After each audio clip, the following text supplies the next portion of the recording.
Have you ever heard the phrase "et tu, brute"? It's one of history's most famous lines, supposedly uttered by Julius Caesar as his friend, Marcus Junius Brutus, delivered the final blow. But the real story behind Caesar's assassination is far more complex and dramatic than just a single betrayal. It's a tale of ambition, conspiracy, and a republic on the brink of collapse. Let's travel back to 44 BC and uncover the full story. By this time, Julius Caesar wasn't just a general. He was the most powerful man in Rome. After his victories in Gaul and his triumph in a brutal civil war against his rival Pompey, he had returned to Rome not just as a hero, but as a dictator. The Roman Senate, the traditional governing body of the Republic, had been forced to grant him unprecedented powers. They named him Dictator Perpetuo, dictator for life. For many Romans, this was a terrifying prospect. The Roman Republic had been founded on the principle of overthrowing kings. The idea of one man holding absolute power was a betrayal of everything they stood for. A group of about 60 senators began to see Caesar not as a savior, but as a tyrant in the making. They called themselves the Liberators, and they believed that the only way to save the Republic was to eliminate Caesar. Their leaders were two very different men. First, there was Gaius Cassius Longinus, a seasoned senator who had fought against Caesar in the Civil War and held a deep-seated distrust of his ambition. And then there was Marcus Junius Brutus. This is where it gets complicated. Brutus was widely respected for his integrity, and his family had a legendary history of defending the Republic. In fact, an ancestor of his had helped expel Rome's last king. But Brutus also had a personal connection to Caesar. Caesar had pardoned him after the Civil War, favored him, and even treated him like a son. Brutus was torn between his loyalty to his friend and his duty to the Republic. Ultimately, he chose the Republic. The conspirators decided to act on the Ides of March, which is March 15th on our calendar. This was a day the Senate was scheduled to meet, providing the perfect opportunity. They knew they had to strike in a public place to show that this wasn't a secret murder, but a public act to restore liberty. The chosen location was the Theatre of Pompey, where the Senate was temporarily convening. The irony is staggering. Caesar was to be killed at the foot of a statue of his former archenemy, Pompey the Great. On the morning of March 15th, everything almost went wrong for the plotters. Caesar's wife, Calpurnia, had a terrible nightmare, dreaming she held her murdered husband in her arms. She begged him not to go to the Senate. Caesar was notoriously superstitious and almost agreed to stay home. But one of the conspirators, Decimus Brutus, not to be confused with Marcus Brutus, arrived at Caesar's house. He mocked the omens and persuaded Caesar that the Senate was waiting to honor him, and it would be insulting not to show up. Reluctantly, Caesar agreed to go. As Caesar entered the Senate chamber, the conspirators surrounded him.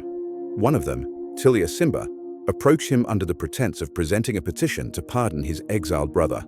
This was the signal. As Cimber grabbed Caesar's toga, pulling it down from his neck, the others drew their daggers, which they had hidden in their robes. The first to strike was Casca, who stabbed Caesar in the neck.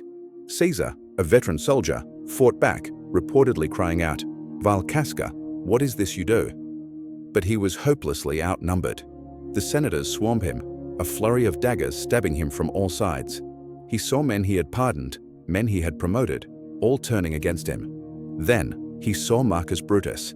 According to the historian Suetonius, when Caesar saw Brutus with a dagger drawn, he stopped resisting.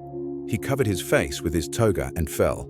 He was stabbed 23 times, though only one wound, a deep thrust to the chest, was fatal. He died at the base of Pompey's statue, which was spattered with his blood. The liberators had done it. The tyrant was dead. They marched into the streets, holding their bloody daggers aloft, shouting liberty, freedom, tyranny is dead. But the reaction they received from the Roman people was not the celebration they expected. It was silence, then fear and confusion. The conspirators had a plan to kill Caesar, but they had no real plan for what came next. They assumed that with the tyrant gone, the Republic would magically restore itself. They were disastrously wrong. Instead of stability, Caesar's death created a massive power vacuum. Two key figures immediately stepped into this void. The first was Mark Antony, Caesar's loyal co-consul and a brilliant general. The second was a complete surprise to everyone. Caesar's grandnephew and adopted son, a teenager named Gaius Octavius, known to us as Octavian.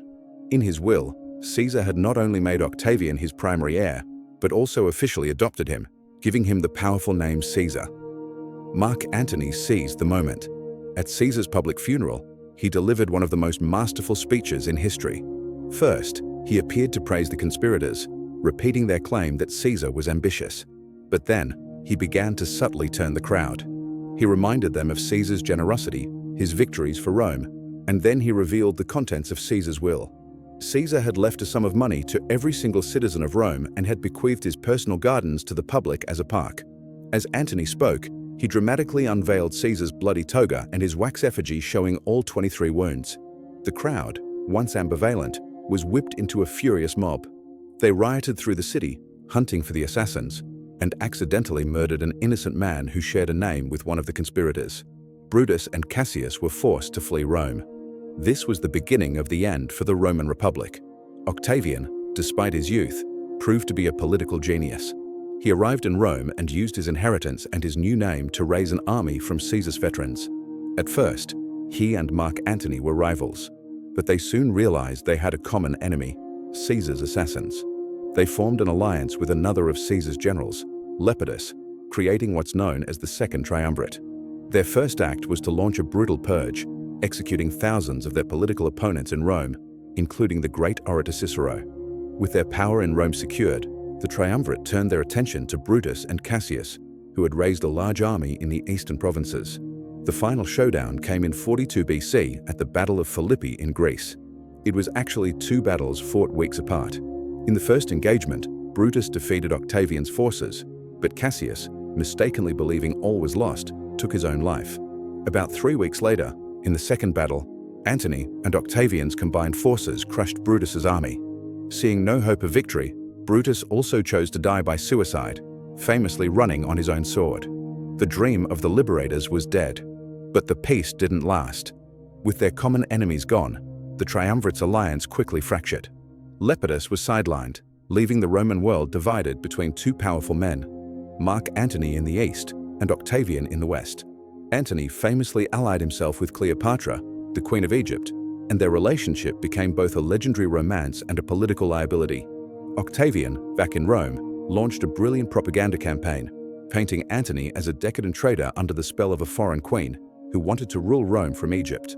The final civil war was inevitable. In 31 BC, the naval forces of Octavian and Antony clashed at the Battle of Actium. Octavian's fleet, commanded by his brilliant admiral Agrippa, won a decisive victory. Antony and Cleopatra fled back to Egypt, but Octavian pursued them. A year later, facing defeat, both Antony and Cleopatra took their own lives. At just 33 years old, Octavian was now the undisputed master of the Roman world. So, did the conspirators save the Republic? Absolutely not.